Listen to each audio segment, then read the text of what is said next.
अजितदादांचा पक्ष हा भाजप बरोबर सत्तेत आहे. मांडीला मांडी लावून सत्तेची पद्धत त्यांनी घेतलेली आहे. आम्ही जर विरोधात आहोत तर विरोधात आहोतच. तर मग पवार दिला तर पवार विरुद्ध पवार हे होऊच शकतं ना.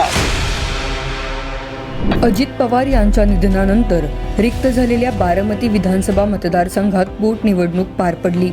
5 राज्यांच्या निवडणुकांसोबत झालेल्या या लढतीकडे संपूर्ण राज्याचं लक्ष लागलं होतं. या निवडणुकीत महायुतीकडून सुनेत्रा पवार यांना उमेदवारी देण्यात आली आणि त्यांनी अपेक्षेपेक्षा मोठा विजय मिळवत इतिहास रचला. सुनेत्रा पवार तब्बल 2,18,930 मतांच्या प्रचंड फरकाने विजयी झाल्या.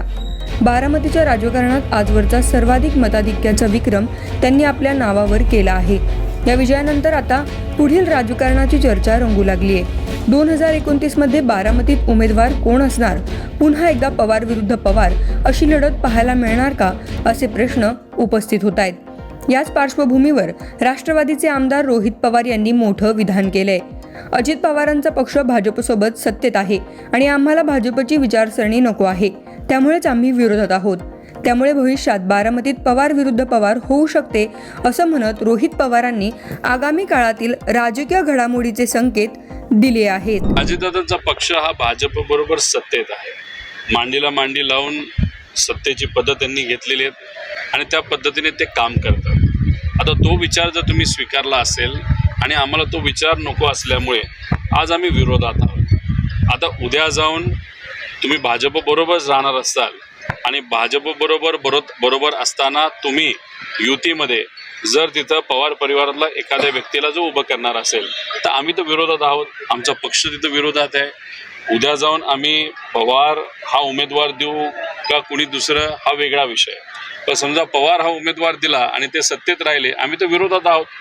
तर मग पवार दिला तर पवार विरुद्ध पवार हे होऊच शकतं ना. त्यामुळे नुसतं एखादी गोष्ट इथं बोलून होत नसतं. राजकारणामध्ये कधीही काहीही येत्या काळामध्ये होऊ शकतं, एवढंच या ठिकाणी सांगतो. म्हटलंय की पवार लढाई होणार नाही. लोकसभेबद्दल त्यांनी तिथं सांगितलं असेल. त्याच्यानंतर ताई बोलत असताना भावनिक दृष्टिकोनातून त्या तिथं बोलल्या. त्यांचं मार्गदर्शन आम्हाला तिथं असतंच. पण मी इथं बोलत असताना वस्तुस्थिती सुद्धा त्या ठिकाणी राजकीय दृष्टिकोनातून सांगत आहे. म्हणजे आम्ही रस्त्यावर लढतोय आणि जे सत्तेत आहे अजितदादांचा पक्ष, तो मात्र त्या ठिकाणी सत्तेत राहून त्या विचाराला पाठिंबा देतो. असं होत नसतं. आम्ही जर विरोधात आहोत तर विरोधात आहोतच आणि त्या पद्धतीने आम्ही लढतच आहोत. रोहित पवारांच्या या विधानामुळे बारामतीच्या राजकारणात नव्या चर्चांना उधाण आलंय. तर दुसरीकडे अजित पवारांचे चिरंजीव जय पवार यांनी काही दिवसांपूर्वी बोलताना पवार विरुद्ध पवार निवडणूक व्हावी अशी आमची इच्छा नसल्याचं म्हटलं होतं. त्यामुळे बारामतीत पुढील निवडणुकीत नेमकी काय समीकरणं असतील याकडे आता सर्वांचं लक्ष लागलंय.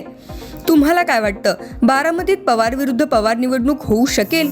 तुमचं उत्तर कमेंट बॉक्समध्ये आम्हाला नक्की सांगा. आणि पुणे शहर आणि जिल्ह्यातील घडामोडी जाणून घेण्यासाठी पुणे लोकमतच्या YouTube चॅनलला आत्ताच सबस्क्राईब करा. पुण्याहून किरण शिंदेंचा रिपोर्ट, lokmat.com.